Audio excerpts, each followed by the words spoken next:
પાટીદાર દીકરીનું આરોપીઓ સાથે સરઘસ કાઢતા ભાજપ સરકારને કોંગ્રેસે અને આમ આદમી પાર્ટીએ આડે હાથે લીધી છે।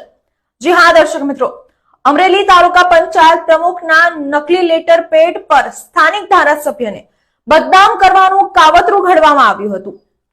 અમરેલી તાલુકા પંચાયતના પ્રમુખ કિશોર કાનપરિયાના નામે કેટલાક ઇસમો દ્વારા નકલી લેટર પેડ બનાવી અને નકલી સહી સિક્કા કરી લેટર પેડ પર ધારાસભ્ય કૌશિક વેકરિયા સામે ભ્રષ્ટાચારના ગંભીર આરોપો મૂકવામાં આવ્યા છે। આ મુદ્દે તાલુકા પંચાયત પ્રમુખ કિશોર કાનપરિયાએ પોલીસમાં ફરિયાદ આપી હતી, જેના ગણતરીના કલાકોમાં જ પોલીસે આ સમગ્ર મામલાનો પર્દાફાશ કર્યો હતો। આ કેસમાં એક મહિલા સહિત 4 લોકોને ઝડપી પાડવામાં આવ્યા હતા।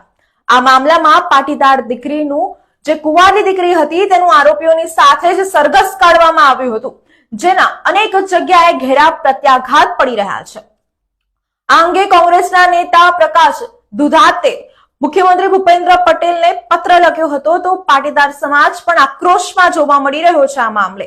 તેમજ આમ આદમી પાર્ટીએ પણ ભાજપ સરકારને આડે હાથે લીધી છે।